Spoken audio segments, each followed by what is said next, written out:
With Season 6 quickly approaching, I thought I'd take a look back at some of the new skills we got in Season 5. We didn't get a new weapon this season, but we did get some pretty awesome new builds to play around with. So I'll be sharing with you guys the armor pieces that I think you must craft before Season 5 ends. This season is wrapping up with the Season 5 climax event where all the new monsters will have increased spawn rates, so this is gonna be the perfect time to do some last minute grind for materials. First, let's talk about ebony odogaron. This new monster subspecies introduced in Season 5 added the new skill, Bleeding Edge. It increases your affinity by a whopping 50%, but the catch is you gotta be bleeding in order to activate this skill. As you use this skill, your HP will quickly turn red and just one hit will be enough to force you to chug a potion. It's a very high risk skill, and that 50% affinity you get would have been great, but there are some issues. It's just really hard to make a build focused on Bleeding Edge. You can't really maximize the meta skill crit element with Bleeding Edge because the Ebony Helm is taking up the slot of the Silver Rathalos Helm.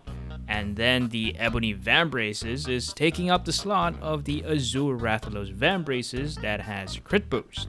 So right now, the best way to take advantage of Bleeding Edge is to pair it with Resuscitate. This skill will give you an attack buff when you're bleeding.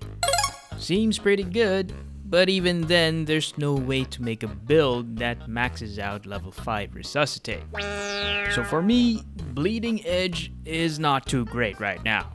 But I don't think you should skip out on these armor pieces, because it might just get better when Nargacuga arrives in Season 6. Nargacuga is known to have raw weapons that have very high affinity and armor pieces that have affinity skills.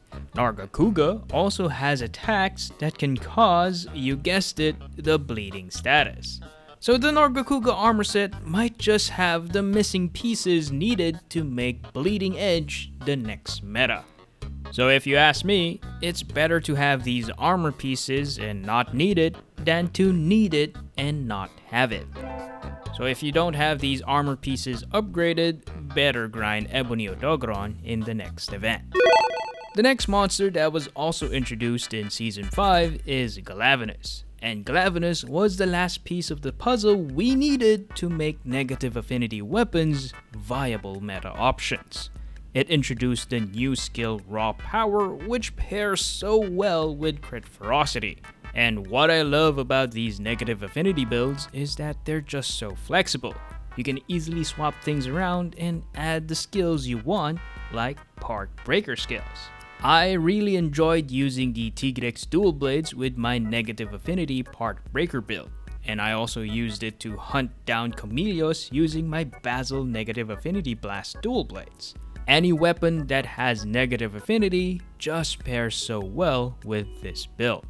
The addition of Raw Power just made Crit Ferocity such a strong meta option. It also reignited my love for the Devil Joe Lance. Pairing it with the Raw Power and Crit Ferocity build, I could just output a ton of damage. So don't miss out on crafting the Glavenus Helm, the chest most importantly because it also has lock on, and then the legs is also great because it has 2 points of burst.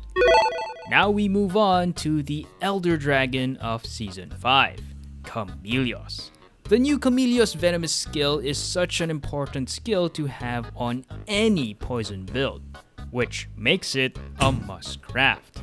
And if you've seen my previous video, you know how insane the damage you can do with the new Gunlance build I made using these new Chameleos armor pieces. Oh! Now the most worth it armor piece to upgrade in my opinion is the Chameleos Helm, because it has both Poison Exploit and Status Sneak Attack, two very important skills for a poison build. And then there's the Chameleos Waste, also an important piece if you want to max out Poison Exploit and get the most damage. And of course, you need to have your special move ready when Poison Exploit gets activated. and that's where the Camellios Vambraces comes in. It has Valor, which will help you recover your special gauge when the monster roars. So it's a great skill to pair with Poison Exploit. And I've seen you guys comment that the Camellios bow is awesome. Now, I don't use the bow. I'm not a bow bro, so I can't really share my thoughts on it. But I do trust you guys. And if you say it's good, I believe it. So if you're thinking of using the Camellios bow, then you gotta craft the Camellios mail with focus level 2. So the Camellios armor pieces you will craft will depend on the weapon you plan on using. And in terms of Camellios weapons, I think they're all great. It's a strong poison weapon because it has built-in status sneak attack level 2 at grade A. So your main priority when it comes to these weapons is overgrading them and unlocking that status sneak attack level 2.